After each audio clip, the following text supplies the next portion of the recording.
dipersembahkan oleh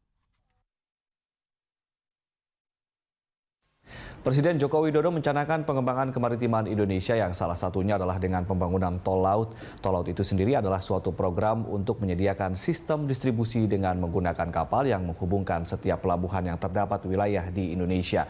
Lantas bagaimana kesiapan Pelindo II dalam pengembangan tol laut itu sendiri dan bagaimana tol laut itu dapat membantu kesiapan Indonesia dalam menghadapi pasar bebas ASEAN. Untuk membahas hal tersebut saat ini di studio telah hadir Bapak Oryas Petrus Mudak. Beliau adalah Direktur Keuangan Pelindo II. Selamat malam Pak Oryas. Selamat datang di Berita Satu. Pak Oryas, kita sebelum bicara tol laut, kita ingin tahu Pak bagaimana persiapan dari Pelindo sendiri menghadapi atau menjelang masyarakat ekonomi ASEAN, Pak? Ya, kalau bicara mengenai masyarakat ekonomi ASEAN, sebenarnya kita berbicara ekonomi di mana di antara negara ASEAN itu pergerakan barang maupun pergerakan orang, jasa dan lain-lain itu sepertinya tidak ada batas. Ya? Borderless. Ya, borderless di antara negara ASEAN. Nah, kita sebagai pelabuhan kita tidak ikut bergerak. Kita kan sebagai titik temu dari pergerakan, terutama pergerakan barang ya. Dan kita sebagai pelabuhan, kita hanya menyediakan titik temu yang mana kita bisa menerima arus barang yang masuk dan juga arus barang yang keluar. Jadi sistem kerjanya, operasionalnya itu kita siapkan agar arus barang itu tidak ada kemacetan. Mengenai kesiapan ke arah sana, jadi dari sisi soft side dari pelabuhan, dalam arti tanpa penambahan apa-apa, tapi cara kerja kita rubah, kita perbaiki dan semakin baik sekarang. Kemudian kita lihat ada pembangunan, khususnya di Tanjung Priok itu ada pembangunan New Priok, pelabuhan yang baru. Jadi infrastruktur juga disediakan khusus untuk menjelang masyarakat ekonomi ASEAN begitu ya. Ini pelabuhan-pelabuhan mana saja yang kemudian dijadikan konsentrasi menjelang MEA ini, Pak? Kalau di kami, karena ini Pelindo II membawahi kita ada 12 pelabuhan. Kemudian ada anak perusahaan kita ada 14 yang bergerak di daerah pelabuhan.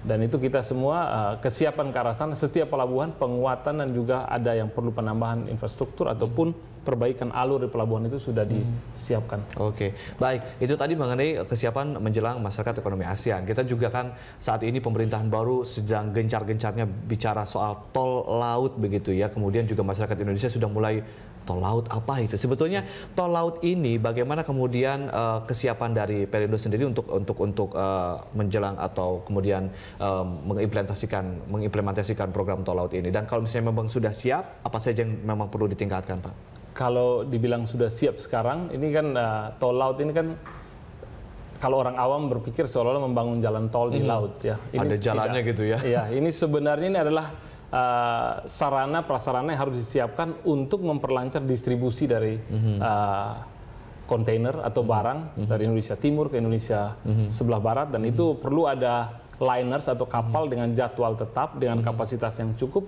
untuk memberikan pelayanan bagi masyarakat yang membutuhkan pelayanan pengangkutan barang. Nah, jadi perlu reliability dari ketersediaan dari kapal, dan juga pelabuhannya sendiri harus cukup handal untuk menerima kapal-kapal itu. Saat ini seberapa persen kesiapan pelabuhan-pelabuhan untuk kalau untuk pelabuhan di Pelindo II, kita pelabuhan kami itu dari Padang, kemudian di utara ada Pontianak, kemudian di sebelah timur kita ada paling timur ada Cirebon.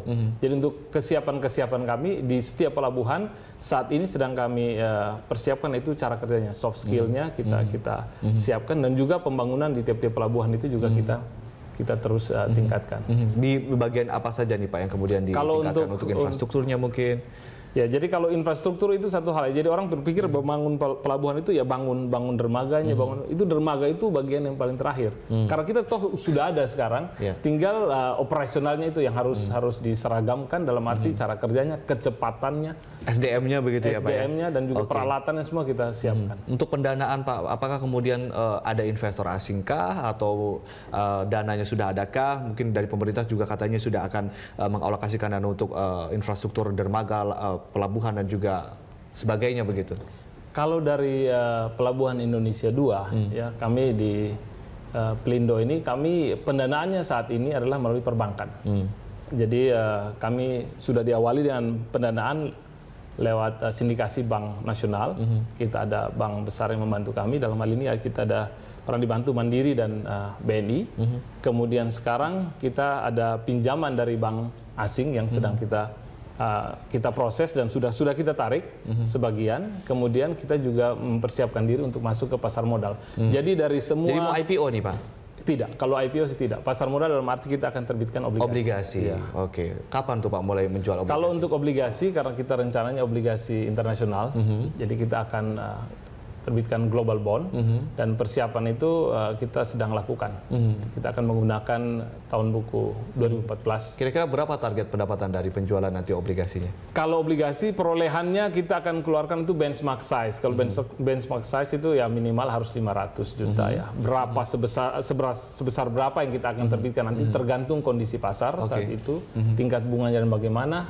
Dan itu masih dalam proses. Oke, jadi itu nanti akan dijadikan capital expenditure begitu ya untuk perluasan dermaga mungkin atau bagaimana? Kita akan pakai untuk capital expenditure di Pelindo. Oke, ada rencana perluasan dermaga dengar-dengar ini bagaimana Pak? Kalau kita penambahan yang di Jakarta itu Kali Baru ya. Oke. Jadi itu kita ada tambahan. Ya bukan hanya tambahan, itu sebenarnya jauh lebih besar dari dermaga yang sudah ada. Jadi kapasitasnya memang cukup besar. Kalau main-main ke Kali Baru bisa saya Baik, nanti kita main-main mungkin perlu diliput juga kayaknya ya. Nah, kalau untuk selain BUMN, apakah kemudian juga ada konsorsium lain Pak untuk perbankannya atau mungkin permodalannya?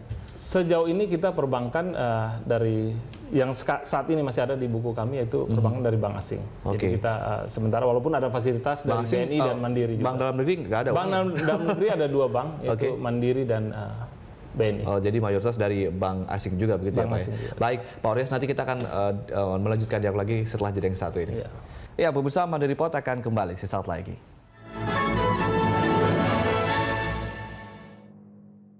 Dipersembahkan oleh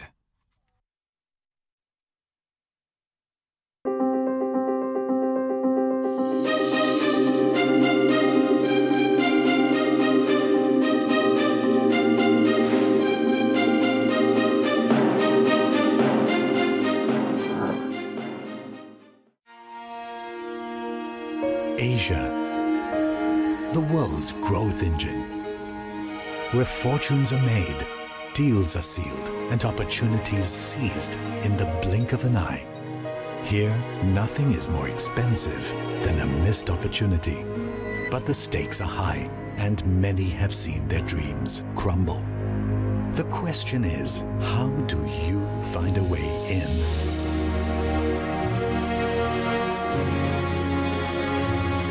Now, opportunities in Asia are revealed like never before.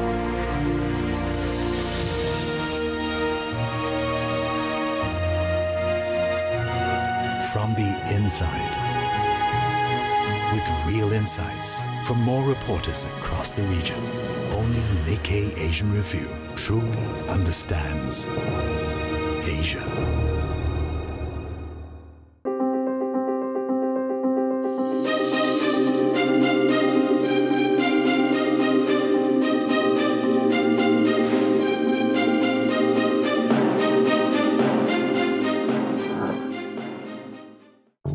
Bolt Mobile Wi-Fi Super Smart, Easy Scan and Connect, pilihan internet super cepat, menampilkan profil Bolt kamu.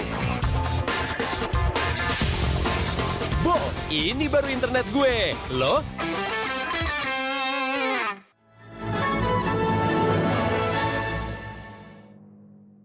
Dipersembahkan oleh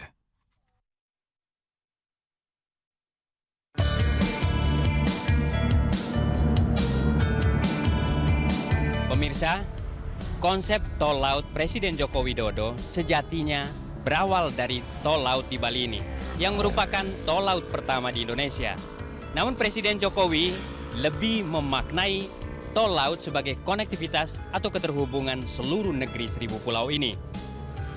Karena itu, pembangunan fisiknya tentu bukan jalan tol laut seperti ini, tetapi pelabuhan dan memperbanyak kapal.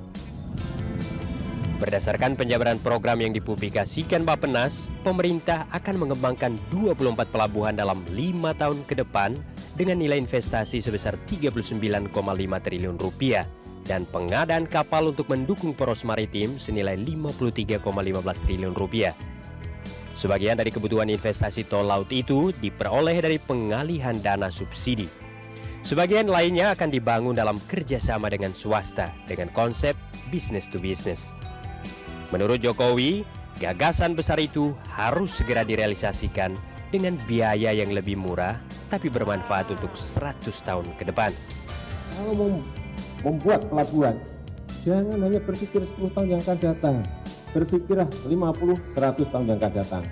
Sehingga waktu saya ketemu gubernur-gubernur juga saya sampaikan, kalau mau membuat pelabuhan, itu gabungin dengan power plant, gabungin dengan industrialisasi, tetapi jangan nyiapin hanya 10 hektar. Siapkanlah 1.500 hektar, siapkanlah 2.000 hektar. Mumpung harganya sekarang masih murah lahan itu. Syukur nggak beli, langsung blok. Bisa kita pakai untuk 100 tahun yang akan datang. Tol laut yang hendak dibangun Jokowi tidak hanya bertujuan untuk mengembangkan ekonomi maritim domestik dengan menjadikan laut sebagai basis konektivitas produksi dan pemasaran antara daerah atau pulau, tetapi juga menjadikan Indonesia sebagai poros maritim dunia dengan mengupayakan keterhubungan dengan jalur sutra abad ke-21 yang dikembangkan Cina melalui Selat Malaka. Robert Barus, Alex Tumpal, Berita 1, Denpasar, Bali. Ya, kembali lagi dalam dialog Money Report masih bersama saya Ade Mulia dan juga ada Pak Oryas, beliau adalah Direktur Keuangan dari Pelindo II. Pak Oryas, tadi kita sudah bicara sedikit banyak mengenai keuangan, bagaimana kemudian sumber pemodalan untuk kemudian mengembangkan infrastruktur di pelabuhan. Nah, kemudian yang ingin saya tanyakan adalah bagaimana kemudian fasilitas-fasilitas apa saja yang kemudian dipermudah saat ini diperoleh oleh Pelindo II dan kedepannya apa saja fasilitas yang harusnya lebih dimudahkan lagi mungkin oleh pemerintah. Kalau untuk fasilitas yang kita harapkan dari pemerintah, waktu kami mengajukan untuk pinjaman ke luar negeri, saya rasa semua perusahaan pun harus melewati itu seperti perizinan dari beberapa menteri ya. Dan untuk kami itu ada 5 menteri dan 5 kementerian dan juga gubernur BI, di mana itu izin untuk pinjaman luar negeri. Saya rasa itu satu bagian yang harus dipermudah karena waktunya cukup panjang kan untuk mengumpulkan. Efisiennya atau efektifnya berapa kementerian Pak harusnya menurut Bapak? Kalau bagi saya sih sebenarnya cukup pemegang saham dan mungkin pelaporan kepada Menteri Keuangan dan BI cukup pelaporannya. Soalnya kan sekarang katanya lagi digembar-gemborkan untuk efisiensi atau efektif mempercepat atau memperingkas birokrasi begitu ya Pak ya. Oke, untuk fasilitas kemudian itu yang kemudian yang harus diperbaiki oleh pemerintah. Kalau fasilitas yang selama ini dimudahkan nih apa saja Pak? Dari pemerintah, kalau saya sih merasa tidak ada hambatan apa-apa ya, dalam arti untuk pendanaan. Karena saya dari bagian keuangan, untuk pendanaan tidak ada permasalahan. Walaupun di dalam pelaksanaan, untuk pengembangan pelabuhannya sendiri, kalau di pelabuhan sendiri, kami sih sudah bicarakan juga dengan instansi terkait supaya ada kelancaran dalam proses masuk keluar barang, dalam arti misalnya dengan Departemen Keuangan dalam hal ini dengan bea cukai dan juga dengan pertanian untuk karantina dan sebagainya itu udah ada kerjasama yang terus dikembangkan. Oke, untuk saat ini bagaimana Pak kegambaran untuk proses keluar masuknya katakanlah peti kemas dan barang, mungkin ada kendala-kendala khusus apa yang kemudian mungkin bisa di-sharing? Kalau yang saya ketahui dari sisi operation, dari sisi kami selalu siapkan yang terbaik dalam arti kami siapkan sistem operasinya dan juga diusahakan untuk diterapkan di semua pelabuhan dan juga untuk tiap-tiap pelabuhan tentu selain fasilitas fisik dan lain-lain itu dari sisi karyawan. Jadi karyawan kami pun juga dilatih untuk pemanfaatan sistem yang ada karena kadang-kadang di bidang yang lain pun juga walaupun sistemnya bagus tapi kalau karyawannya kurang siap ya tidak bisa jalan juga. Jadi dari banyak sekali aspek sebelum kita masuk ke pembangunan fisik. Karena sekarang orang berpikir infrastruktur langsung masuk ke sana. Coba dulu cara kerjanya kita rapikan. Nanti kita lihat ke depannya seperti apa. Apakah masih perlu bangun? Tapi kalau kita bicara Pak jujur, kondisi dari pelabuhan-pelabuhan yang ada di Indonesia seperti apa sih? Apakah mereka layak untuk menjadikan sebuah pelabuhan yang misalnya go internasional ataupun pelabuhan yang standar internasional begitu Pak? Apa layak atau kalau misalnya belum layak apa yang perlu ditingkatkan Pak? Kalau kita lihat layak atau tidak layak, toh kapal bisa bersandar situ kan. Jadi sebenarnya untuk kapal bersandar dan untuk kondisi saat ini layak. Tetapi kita ingin yang lebih maju lagi. Kita tidak ingin ada ketimpangan. Semua datang ke Jakarta. Yang lain layak, Jakarta juga layak. Tapi kenapa orang ke Jakarta? Ya kan seperti itu. Nah kita mau membangun pelabuhan di tempat lain juga di sebelah timur terutama supaya di pelabuhan itu bukan hanya pelabuhan tapi ada area di belakang pelabuhan itu yang cukup untuk pengembangan industri ke depan, Yang supaya negara ini kan berimbang, jangan pertumbuhan di Jawa saja dan di Jakarta dan sekitarnya saja. Nah, selama ini hambatannya apa saja, Pak? Kemudian tadi Anda bilang ini terfokus di Jakarta saja, di bagian barat saja. Apa halangan atau kendala yang dihadapi? Sebenarnya karena memang industrinya fokusnya kebanyakan di Jawa bagian barat, ya, dalam hal ini yang di sekitar Jakarta, sehingga pembangunan pelabuhan dan pengembangannya itu tetap diarahkan ke Tanjung Priok, semua Tanjung Priok. Tapi nanti kami harapkan bahwa pelabuhan lain pun juga dikembangkan dan juga dibuat supaya kapal yang bersandar di Priok itu ada kapal dengan size yang cukup yang bisa bersandar di pelabuhan itu juga. Ini sudah ada blueprintnya, Pak, ya, ke depannya. Ya, kira-kira targetnya berapa lama nih, Pak, ke depan nih, Pak? Pembangunan pelabuhan itu cukup lama, ya. Tergantung pelabuhannya itu apakah ini memang pelabuhan yang secara alami siap, ataukah kita harus melakukan pendalaman lagi, atau kita harus ada apa namanya, ada reklamasi seperti yang di Tanjung Priok, kan ada reklamasi yang cukup luas, panjangnya 4,5 km. Reklamasinya saja 4,5 km dikali 1 atau 1,2 km. Oke, kalau kita bicara masalah tol laut begitu ya, ini kan seolah-olah ini konsep baru yang kemudian dari pemerintah. Tapi sebetulnya memang dari pihak Pelindo ini sudah mencanangkan sudah jauh-jauh hari begitu ya, Pak, untuk masalah tol laut dan juga pendulum Nusantara segala macam. Ya, kalau disinggung mengenai pendulum Nusantara, memang rencananya adalah pendulum Nusantara itu ada kapal yang dari timur ke barat dan sebaliknya, itu yang mengangkut barang, kontainer. Pendulum yang bolak-balik begitu ya? Pendulum, yang secara reguler, waktunya harus reliable. Ya, sekarang Bapak Presiden mencanangkan sebagai tol laut. Idenya adalah seperti jalan tol. Kita berharapkan lancar ya, banyak yang bisa lewat di situ dan banyak yang bisa memanfaatkan karena kapal ini harus size-nya cukup, katakanlah minimal 1.000 kontainer dia bawa minimal ya, dan itu secara terjadwal dia akan datang ke pelabuhan-pelabuhan besar. Apakah itu tidak menjadi fokus di pemerintahan sebelumnya? Apakah memang hanya baru sekarang begitu dari pemerintah? Karena kalau kita lihat dari Pelindo memang sudah siap begitu untuk dengan konsepnya. Ya, kita mencanangkan itu. Pemerintah sebelumnya kan mungkin sudah ya melihat juga, mendengar itu, tapi arahnya fokusnya tidak ke laut ya. Oke, tapi kalau untuk fokus dari pemerintahan yang baru ini, apakah juga sesuai dengan apa yang kemudian ada kecocokan lah kemudian dari visinya Pelindo juga? Ya, sejauh ini sih cocok dengan apa yang ada di kami dan kami menunggu arahan dalam arti dari pemerintah pun harus fokus dalam arti terus pembicaraan antara kami dengan saat ini belum dilaksanakan pembicaraan atau sudah, bagaimana? Pembicaraannya sudah. Oke, mungkin nanti kita akan bicara lebih dalam lagi mungkin apa yang harus pemerintah lakukan, apa yang harus pemerintah fasilitasi untuk kemudian tol laut ini bisa bersinergi dengan Pelindo 2. Kita akan bicara setelah jeda yang satu ini, Pak. Ya, pemirsa jangan kemana-mana, Money Report akan kembali saat lagi.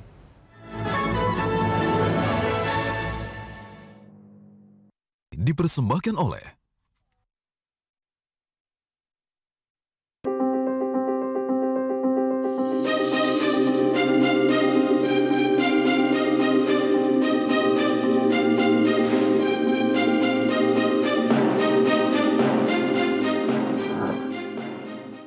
juga Air Medical Evacuations menggunakan helikopter. Apa Anda yakin? Kami yakin dengan keunggulan kami. Untuk menangani kondisi darurat secara medis, hubungi nomor telepon 021 500 911.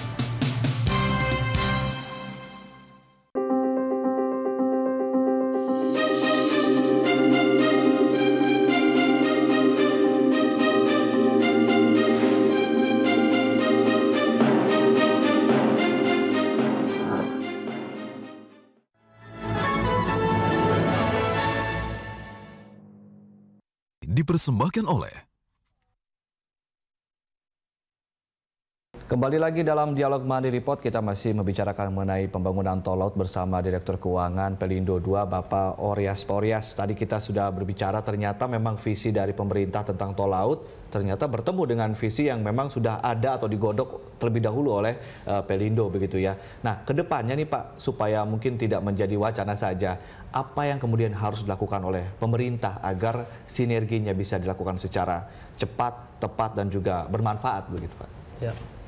Jadi kalau kita bicara tadi tol laut, kita tidak bicara hanya pelabuhan saja, tapi juga ada angkutannya.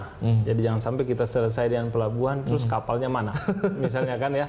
Jadi saya rasa juga kemudahan-kemudahan juga dari sisi maritim ya, kepada semua yang terlibat dengan kemaritiman itu perlu ada kemudahan-kemudahan di mana dari pemerintahnya, dari dunia perbankannya, semua juga membuka diri untuk menyambut misalnya juga bukan hanya pelabuhan, tapi juga industri